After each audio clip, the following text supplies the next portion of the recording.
An anonymous short story published in the Weekly Mail on the 2nd of March 1901. Read by Bethina.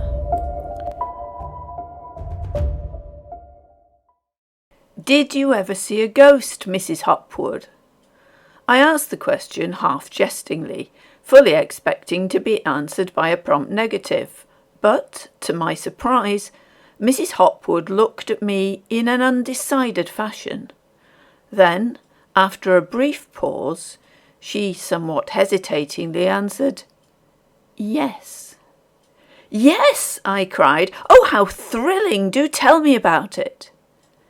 Mrs. Hopwood appeared to hold inward communion with herself. "Shall I?" her face said.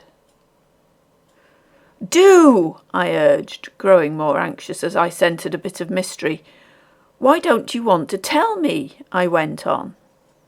"Well, miss," answered Mrs. Hopwood, slowly, "I was bound by a promise, but it all happened years ago, and every member of the family it related to is dead.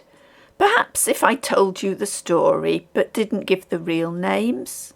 This inquiringly.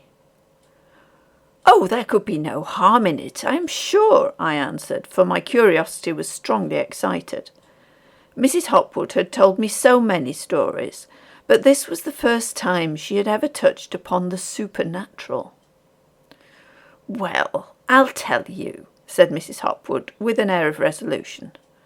I put myself into an attitude of strict attention, and the narrative began.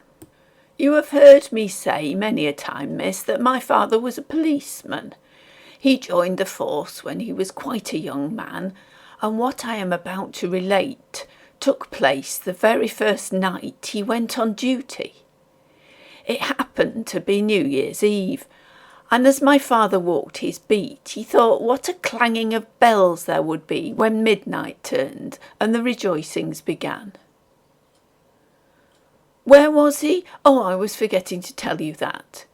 It was at Lillingworth, which is, you know, a big city with no end of churches. Now, part of my father's beat took him down a rather narrow street. Hardly a street, indeed. It was more like an entry, being the back of some houses which had a good frontage in another thoroughfare. Just as my father turned to go down this entry, the bells of a big church near, St. Martin's, began to strike 12. I've often heard my father say he should never forget it upon account of what followed. There was a little curve in the entry, and when my father turned the corner, the bell was still striking, he saw a sight that almost froze his blood. It was nothing more nor less than a man cutting his throat.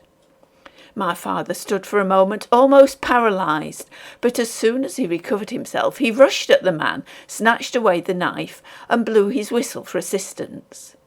2 other policemen were speedily on the spot. They discovered that the would-be suicide was a Mr. Glover, who lived in the house close to where he stood. The unfortunate man was bleeding awfully, but he was still alive. The men carried him into the house, and a doctor was sent for. All had to be done as quietly as possible, for Mrs. Glover was seriously ill, and there was a baby only a day or 2 old. What had led to Mr. Glover making this attempt on his life I never knew. He had a rather large family, but was in no pecuniary embarrassment. But there are a good many queer things in the world, miss, and sometimes a lot of trouble and sin lie under a smooth surface. However be the reason, what it might, Mr. Glover was evidently determined to have done with this world. The doctor stitched up the wound in his throat, had him conveyed upstairs, and said that if he could be kept perfectly quiet and motionless, there would be a chance of his recovery. He gave orders that Mr. Glover must be strictly watched and guarded, so my father offered to stay with him, for he felt sorry for the poor frightened folks in the house. I think the doctor must have seen that Mr. Glover still retained his determination, for he gave orders that his hands should be tied, and so the watch began. I've often heard my father say that if he lived to be 1,000 years old, he should never forget it. The unhappy man lay on a big four-posted bed with heavy crimson curtains, and his laboured breathing was the only sound that broke the dead stillness. There was only a candle in the room.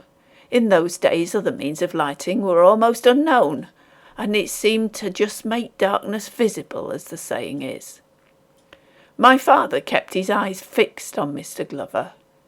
He said he felt all along as if something dreadful was going to happen, and he didn't want to be unprepared. But Mr. Glover was too cunning for him. All at once the injured man fixed his eyes on a distant corner of the room and put on an expression as if he saw something there. He couldn't speak, but his eyes said, "Look." And sure enough, my father, taken off his guard for a moment, did look. And in that brief space of time, Mr. Glover, with one last frantic effort, stretched out his feet to their full length and raised himself off the pillow.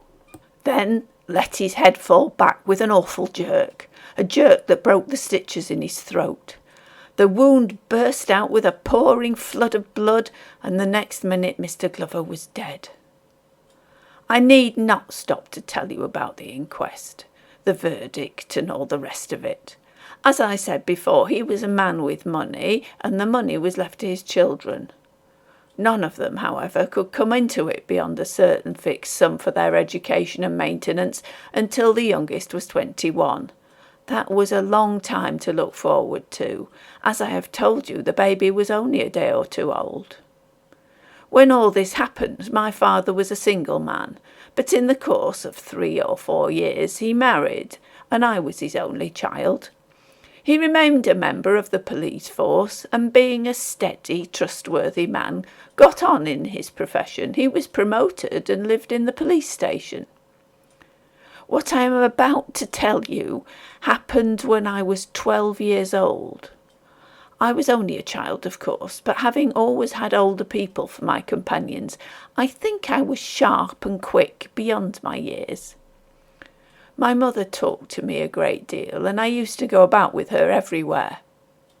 We had a young policeman in the station, very ill.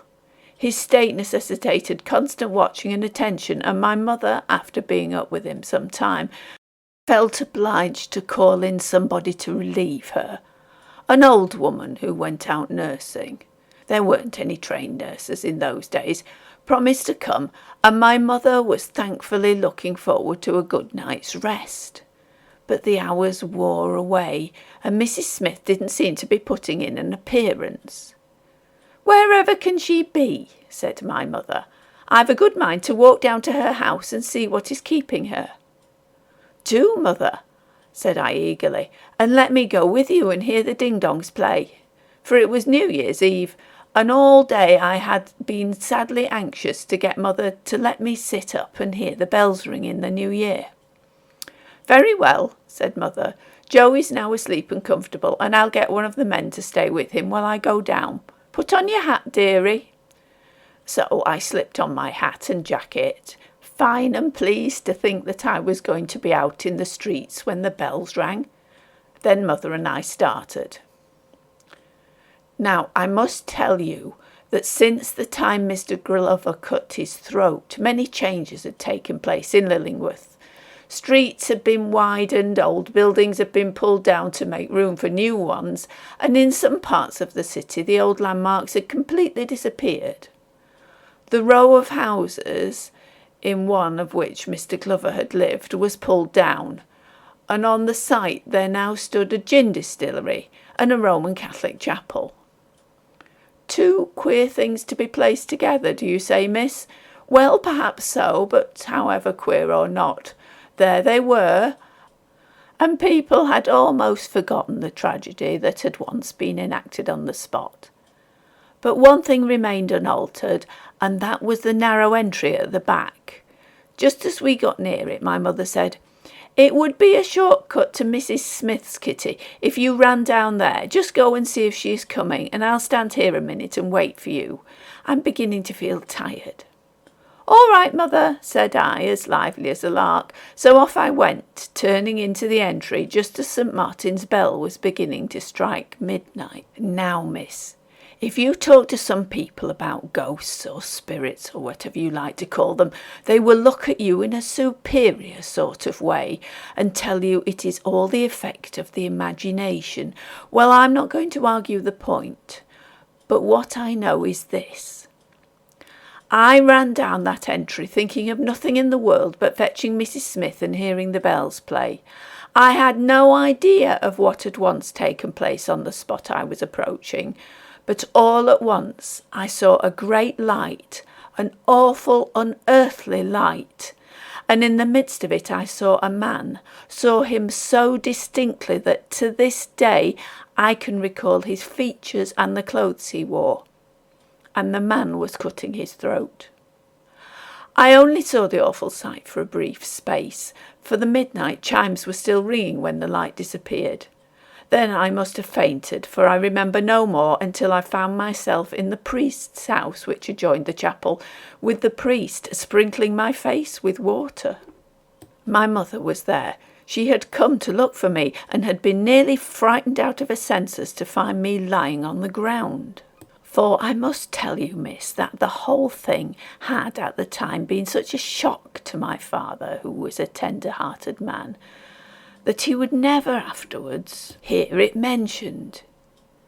He said a chance word on the subject seemed to bring all the horror back, together with the dreadful triumphant look on the dead man's face as he fell back on the pillow. So we never told father, or, for the matter of that, anybody else. It was a secret between my mother, the priest, and me. Not very long afterwards my mother died, and I was left to manage for my father and myself as well as I could. I think I did very well, for mother had got me into handy ways, and I wasn't altogether unhappy, for father humoured me a good deal, spoilt me, some folks said, and I felt quite a woman when he talked to me about his work and affairs. Being a steady man, he saved a nice little bit of money, and he began to think he would like to invest it in house property. He told me one night, I was then 15 years of age, that he had his eye on a group of 3 houses, which he had heard were for sale. He wished he could get to know all particulars concerning them. "I'm not quite sure who is the owner," he said. "I know the man who collects the rents, but I fancy he's only an agent." "Where does he live, father?" said I. "Let me go and ask him. I shan't be very busy tomorrow, and should like a walk out." "All right, my girl," said father. So he gave me the address and told me to go and make inquiries. You'll perhaps think that I was only a child to be sent on such an errand, but bless you, I fancied myself quite a woman and went about the business with as much assurance as you please. I found the man right enough and asked what I wanted to know. "Yes, I believe they are going to be sold," answered the agent, as polite as possible, "but I cannot give you full particulars just now. The property belonged to the late Mr. Glover, and the affairs cannot be wound up until the youngest son is 21. The family has been abroad for some time, but will return to England in the course of a week or two in order to celebrate the young gentleman's majority." I left my father's name and address, then went home. A few weeks passed on, when one morning there came a rap at our front door. I went and opened it, and there stood 2 young gentlemen. I didn't need anybody to tell me who they were. I knew in a minute. I couldn't keep my eyes off the younger of the 2, for he was the very image of the man-spirit, or whatever you like to call it, I had seen 3 years before on New Year's Eve. They stated their business very pleasantly, and I called my father, who happened to be at home at the time. The 3 of them sat talking about the houses, when my father noticed my staring at young Mr. Glover. I dare say it looked very unmannerly, but I did it quite unconsciously. In all my life I had never seen such a striking resemblance as between the dead man and the living one, and when you remember under what circumstances I had seen one of them, you needn't wonder at my persistency. I looked and looked until my father got so mad at what seemed my ill manners that he couldn't help speaking. "Kate!" And he had never spoken to me so sharply in his life before. "What is the matter with you? Why are you so rude?" "I can't help looking at him, father," said I, indicating young Mr. Glover by a wave of my hand. "He's so like his father." "His father?" was the astonished repetition. "Are you mad, girl? You never saw his father." "Oh, but I did," I answered defiantly. My temper was up. I wasn't used to being spoken to in that way. "I saw him 3 years ago, last New Year's Eve." Well, a pretty scene there was when the whole story came out. I thought young Mr. Glover would have fainted, he was so put about. At first they seemed inclined not to believe me, especially as my father said he had never heard a word of it. But I sent for the priest, who came at once and corroborated my story. It was a great shock to the Glovers, for it made them think the poor man's soul could not rest. They were devout Roman Catholics, and many a long talk did they and the priest have concerning it. At length it was decided to enlarge the chapel and take in the piece of ground where I had seen the uneasy spirit. This was done. Nothing ever afterwards disturbed the peace of the holy sanctuary, and up to the present time a mass is said every New Year's Day for the repose of Mr. Glover's soul.